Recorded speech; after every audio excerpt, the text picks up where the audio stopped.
সঙ্গে বোলপুরের শহরের আমরা আরও উন্নয়ন এবং আমরা যেটা চিন্তাভাবনা করছি যদি আমরা সাকসেস হতে পারি যে আমাদের আন্ডারগ্রাউন্ড ড্রেনেজ সিস্টেম বোলপুর শহরে সেইটা নিয়ে আমরা ভাবছি।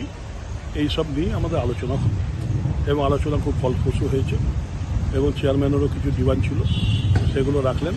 আমরাও সেগুলো ভেবে তাড়াতাড়ি যাতে শর্ট আউট করতে পারি মিউনিসিপ্যালিটির হাতে দিতে পারি সেগুলো আমরা খুব আগে যাচ্ছি।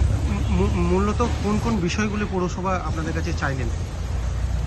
পৌরসভা যে সাহায্য চেয়েছে আমরা বলেছি রাজি আছি, আমরা সাহায্য করতে রাজি আছি।